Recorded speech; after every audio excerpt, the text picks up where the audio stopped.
Hey guys, Scourge McDuck SMD here. As always, if you want to buy private coaching, you can do it on MATU, or if you want to buy the cut merch on Sector 6, links can be found in the description.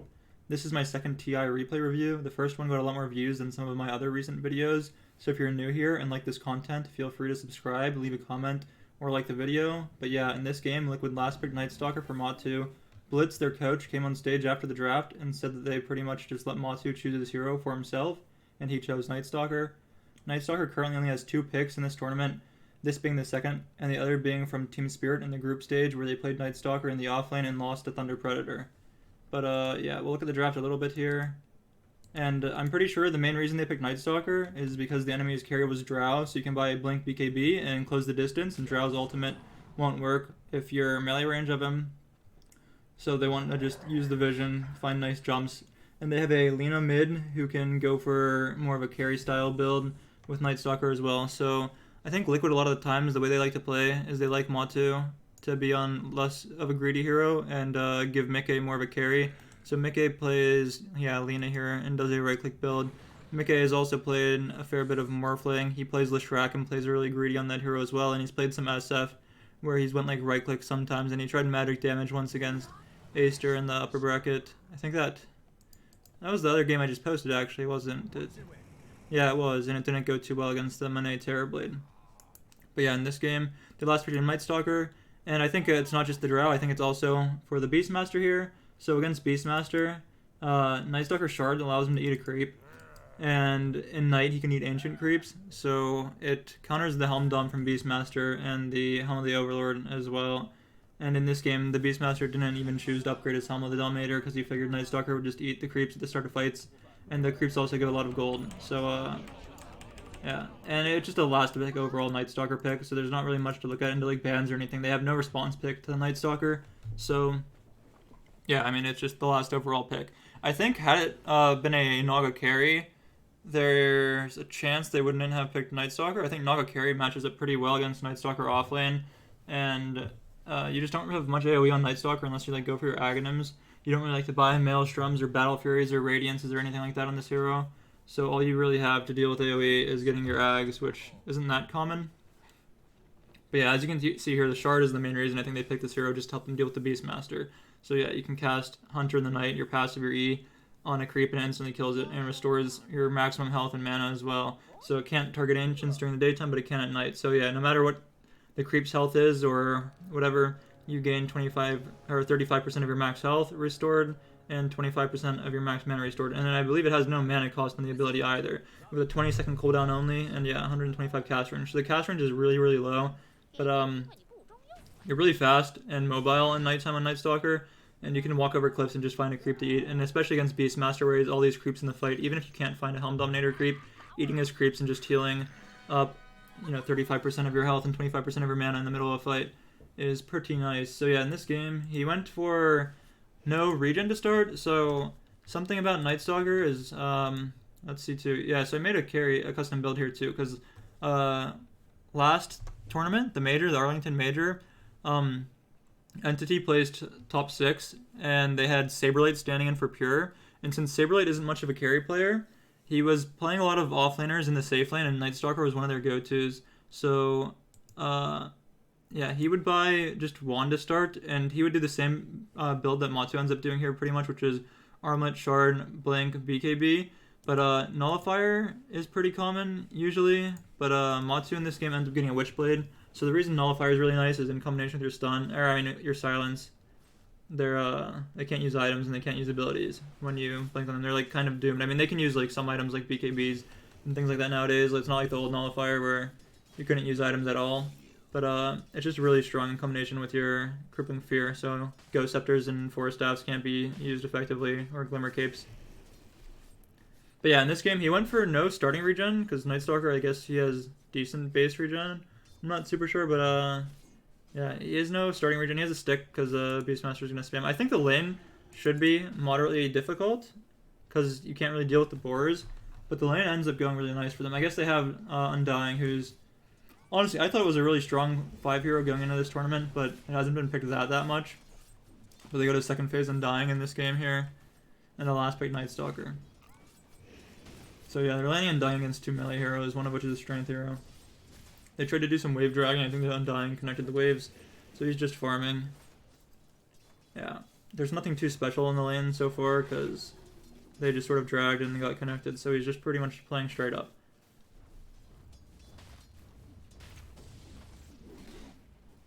Yeah, he's got a stick to get charges for Axe spam too, and he is rushing his Helm of Iron Will. That'll build him to his armlet.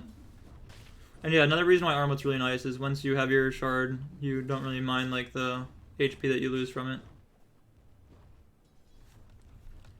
Yeah, but they're just dragging. He's just farming so far. I watched the game live, but I didn't watch his perspective yet. And we'll just see if anything interesting happens. I think Night Stalker is just a fairly straightforward hero. Yeah, don't see anything interesting in lane yet. I mean, he's ahead. He has an Undying though. And they have a Naga. They're like two pretty weak melee heroes. I mean, I guess it makes sense that their lane went as well as it did. Yeah, I saw in the live game that the lane was won pretty hard, but didn't really see exactly what happened. I guess it's just the Undying. Yeah, so nothing's really happening. I'm gonna speed it up. They're just laning, denying creeps. It's nighttime, enemies pulled. His farm's really, really high. Lane's going well. He has his Helm of Iron Will. He can't really be pressured. He's going back for phase boots now. He still has all his mangoes he hasn't used. But yeah, I mean, they're just trading. Really, really not much happening at all yet.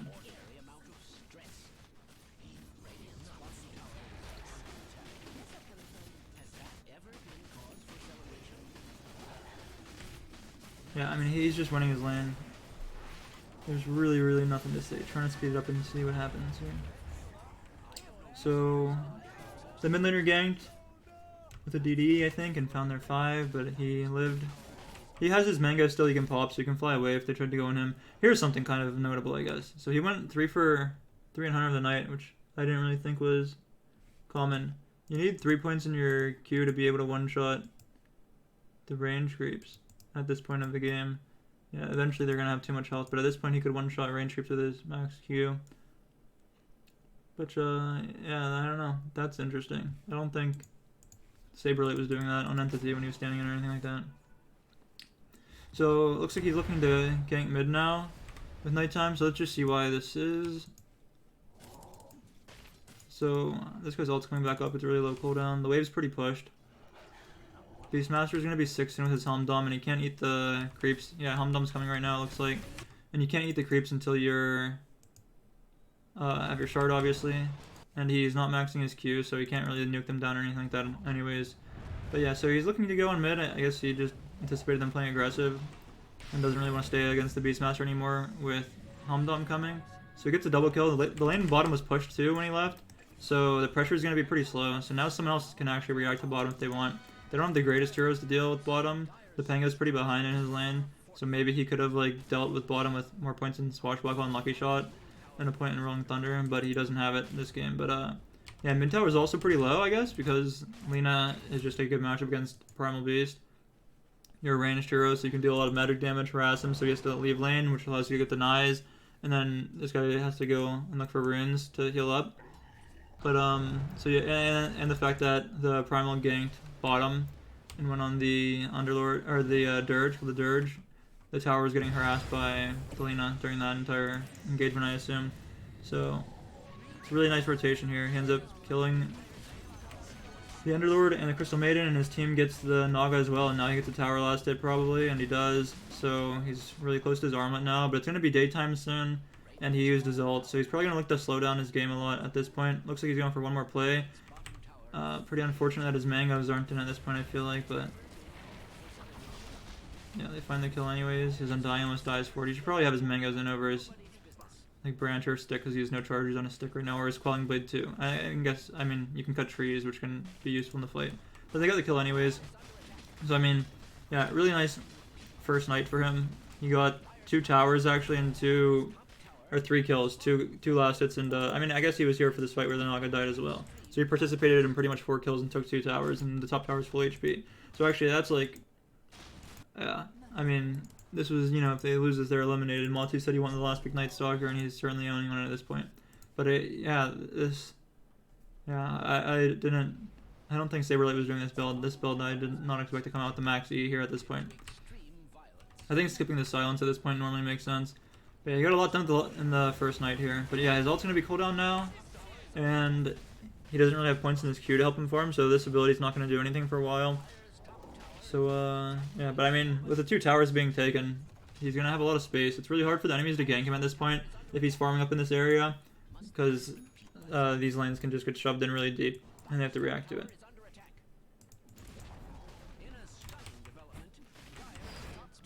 So yeah, he just sees 5 heroes mid. He has no ult, he's not going to TP to this or anything. He has his armlet, he has a shard queued up. He just bought a wand recipe and just finished it off. He has 2 branches and a stick already anyway. Still has 2 mangoes he hasn't used. Yeah, for a while people were doing Echo Saber and to disassemble into BKB, but I think just with the shard, people have been preferring the armlet. Especially on carry. Maybe on offlane I've still seen some people do the Echo Saber disassemble BKB.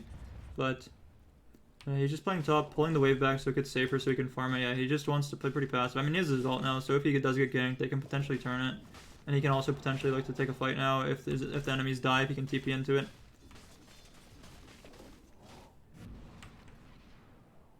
So yeah, what happened here? So he sees the CMD warding. So the wave isn't really pressured top, and he just pulled it back, but he prioritizes the fight here. I guess there was a rune spawning, and his team was setting up and looking at the rune here. Wonder when. So he TP'd before the rune even spawned. He TP'd when he saw the CM starting to hit his ward. Yeah, he's not even going for the core. He knew his Pango was near. He just goes for the CM. So yeah, he's got a point in silence at 9. So he got one more in void, but now he has his silence. He can't get rooted or anything. He gets another kill here. I mean, it's certainly like the more aggressive play, but I'm not sure if I love it. He used his ult. I mean, maybe it's fine. Maybe it's just similar to like a Faceless Void, where using your ult in the early game to kill supports is probably just worth it. And yeah, I mean, he's playing he's playing in the carry position. Maybe if you're like a offlane Night Stalker, it's more important to get more done with your ultimates, like kill core heroes and pressure. But I guess he's expecting his team to be able to pressure. But yeah, his Pango is just. I'll go to net worth. The Pango had no game the entire game. The Night Stalker and the Lina were really ahead, and the Pango ends up becoming lower net worth than the Naga for a large majority of this game. So it's just like the Night Stalker and the Lina, pretty much.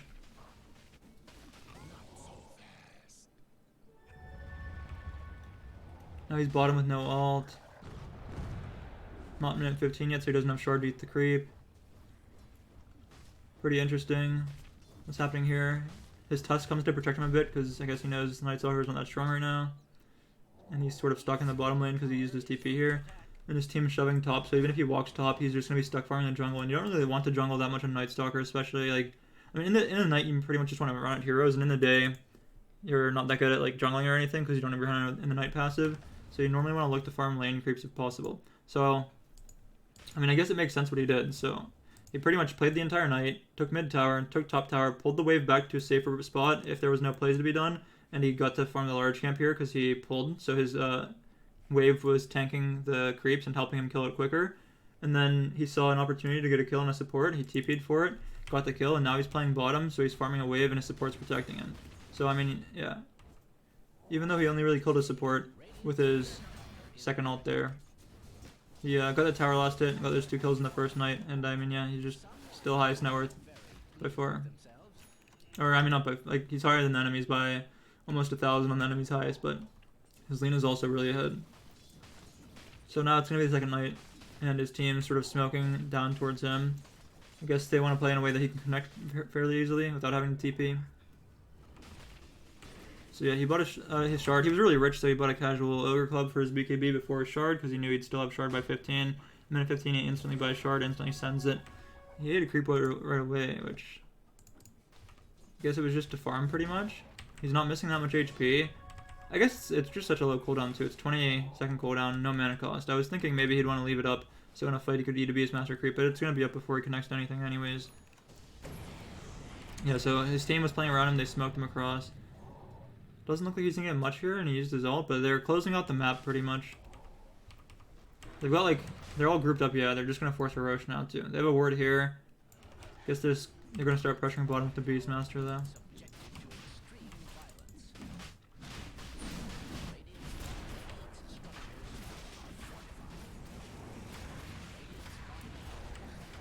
Yeah, good roll by Zai. He's really poor, but he's anticipated the Naga coming to contest the Roche of the Song. And he was able to stop it with his roll. I remember this MATU gets a nice toggle here, I think, and yeah, he just lives. Yeah, and he can eat the Ancient now and come back in potentially too. But he doesn't know ult in his. You know, died twice. But that's like what you can do in Night Stalker is what I was trying to say with the Shard. You're like, yeah, especially when your ult's up, but his ult was down in this case because he used it mid. But you can just walk over hills, find creeps to eat and heal, and especially against these heroes, like, just these, like the summon heroes, not really like illusion heroes, and I guess not like Lone Druid or Visage because they're creep heroes.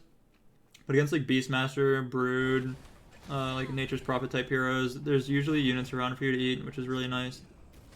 And you can potentially use this spell like multiple times in a fight.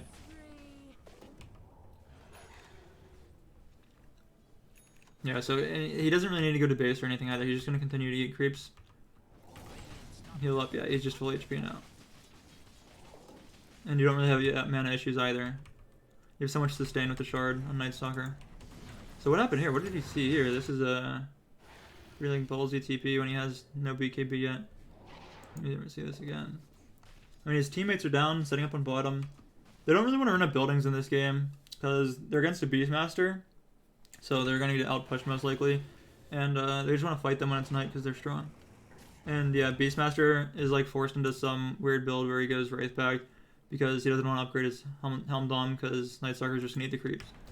But yeah, he comes down here, like he eats the creep. They kill the CM. Kill this guy too. They want to like... It's kind of weird because they have a Night Stalker, so he doesn't seem like the strongest scaling hero. But they want to play like a slower game in my opinion because they have Lina still, they do have Night Stalker still, and they know they're like up on their cores. I feel like they can just feel it in the game. They know their Panga's behind, but their Lina and Night Stalker are really strong. Night Stalker's 5-0, Lina's 2-2, but he's level 14. Next highest level in the game is MATU, and the highest enemy hero is level 12. And he's almost 15 on Lina even. So they want to play a slower game. They want to play for kills and then hit buildings. So buildings are just naturally going to die to like Lina with his passive and his right click items and the creeps, but that's only if the enemy heroes are dead. So yeah, he's just abusing his night vision now. This is really nice. He's not really looking to jungle. He hasn't really jungled much at all. I'm actually surprised he has this much CS because it feels like he's been participating a lot. He got a lot of CS in lane though. And then yeah, I mean, he only really farmed top like one wave here and then like 2 waves here, and it feels like he's pretty much been running out heroes since then. But not alone. He's playing with his team obviously.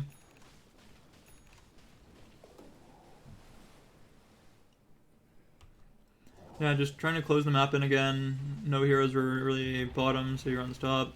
Now that top's pushed in, looks like they might want to run back towards bottom. Yeah, they're smoking towards bottom. So they're just sort of running wherever they see the enemies going. If they don't catch anything, they'll probably go back to top after they kill a few waves. But they are able to start a fight here. He gets his BKB off before the roar. So you can't get chain stun or anything like that.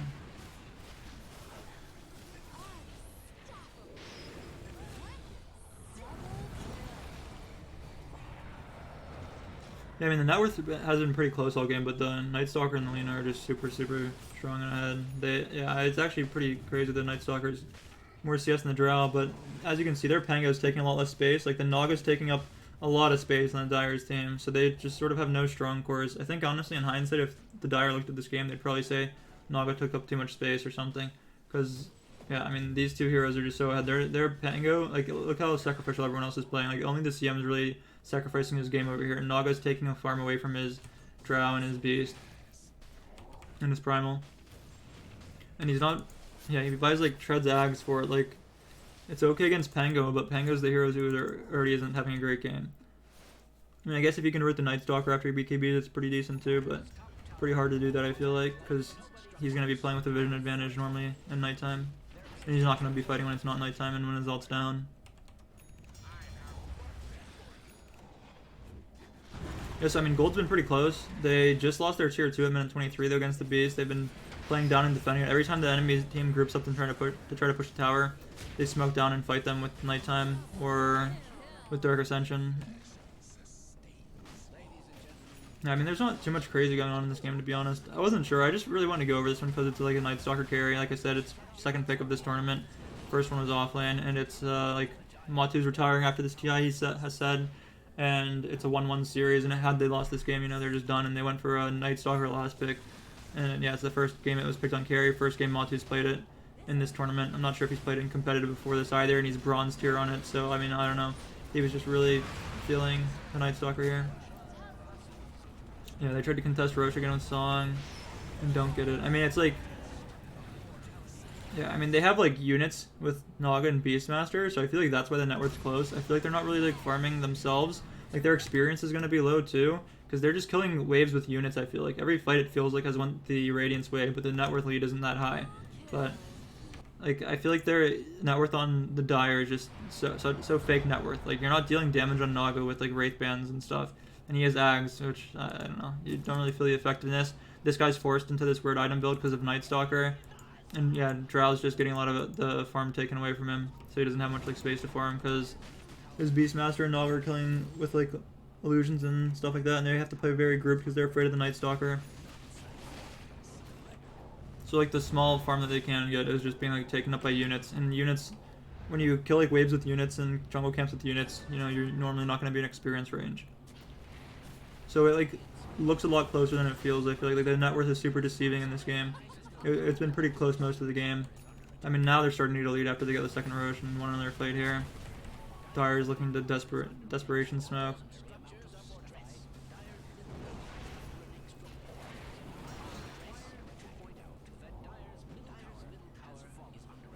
I think like my takeaways from this game are like it's a, you know, I should consider picking Night Stalker more into Beastmaster potentially, or other like Helm Dom creeps. I don't think there's any heroes right now that really love to like, or need to buy a Helm Dom or Helm of the Overlord other than Beast. In the past, it's been pretty popular, and on like Magnus and like last TI and like Brood. Or was Brood ever buying that? I don't remember. Well, there was more than just Mag. It was like a. It was like Faith Beyond. He was buying it like on everyone, I thought, and I think 33 for a bit was buying it on like Tide Hunter. That was another example. But right now the item's not that powerful. But like Beastmaster like really needs the Helm Dom to play the game. It feels like it's like yeah, even against the Night Stalker, you bought Helm Dom, he just didn't upgrade it. So like yeah, I don't know. It's certainly an interesting pick. Forces him into that. You also have your own vision against Beastmaster, so it's not like they have like some crazy vision advantage with Hawks or anything like that. And your hero who doesn't really need to farm too many items or farm too many creeps, so whenever they try to pressure tier 2s, like assuming you have your ult up, you can just show up to the fights and stop them, it feels like. Yeah, they give him a gem now. Gem's pretty good on Night Stalker. You can, you know, fly over the cliffs at night and find wards. Yeah, you just have like the unobstructed vision at night, or when you use Dark Ascension, I mean. So you can find wards very easily. And you can kill Hawks too in this game. Yeah, I mean, they're just finding the fights.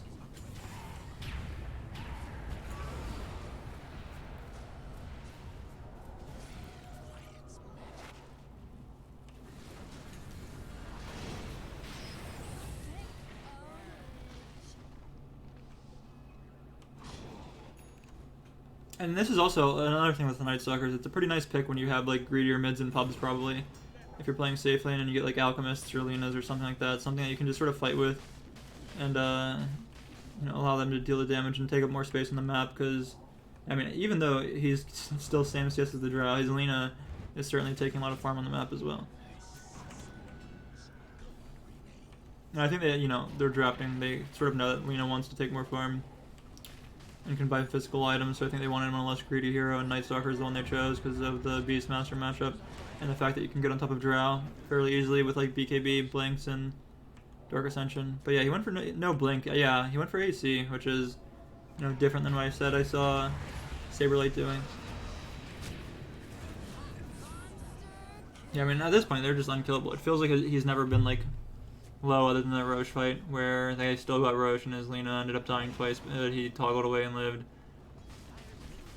Feels like every other fight has just been really, really free, and they were just running across the map until, like I said, they kill heroes and find pickoffs, and then Lena and creeps are able to like take buildings. He hasn't really hit too many buildings, it feels like, until like, I mean, now he has AC too to help for pushing. His skill build is also something to note. I guess we'll look at talent. So, and Dark Ascension damage. I'm not sure if that's what what's his name, Saberlight was taking.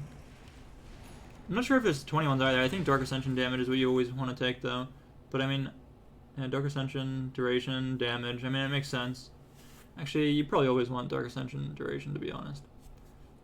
And then, yeah, the damage makes sense. Strength, I think you can go either way on that. If it's a really good game for Silence, you might want the Silence. And I think at 25, you normally want the Dark Ascension cooldown, just so you have it up more. But I'm not sure if you'll get 25. It feels like this game should end very soon. I think it ends in like 2 minutes or something. Yeah, to be honest, like, I mean, that's the thing with these games, too. Like, I picked a game where I thought it was going to be an interesting one with an interesting hero. And it looked close when I was watching it live, but in, like, hindsight, looking at the replay, it certainly doesn't feel that close. So if you want, like, more of these pro replay reviews, let me know, because, you know, there's definitely less to say sometimes. I think they're more interesting when I do, like, a less common hero. If I just do, like, some Morphling or I don't know, just Drow, Sniper heroes, Pudge heroes, it sounds like it could be kind of boring to me. Like, I tried to pick Night Stalker thinking it would be more interesting, and it turned out to be pretty boring in my opinion, to be honest. But, and like, I think it's more interesting when it's a hero that I don't play much, but I could be wrong. Maybe it's better if I know more about the hero, like with the Terrorblade one. I knew a lot about Terrorblade, so I feel like I have a lot more insight on what he's doing on Terrorblade, and then I do on, like, Night Stalker, for example. But yeah, Witchbane, I guess, and now he has Blink, is similar to Nullifier. You can purge his enemy. It doesn't, like, continue going. It's just, like, a one-time use. But if you blink in and start attacking something like Ghost Scepter, you can purge them with Witchbane, so it's pretty nice in synergy with your Silence here. So yeah, I mean, he ults, he blinks in, he BKBs, he gets roared, he gets rooted during the roar. Looks like he gave his gem to someone else. Not sure if he used his purge, actually, in that. Not sure if you can purge yourself while you're BKB'd either. I don't know if it purges the Naga root. I think it should too. But, yeah. He used it there on something. Game just looks pretty done.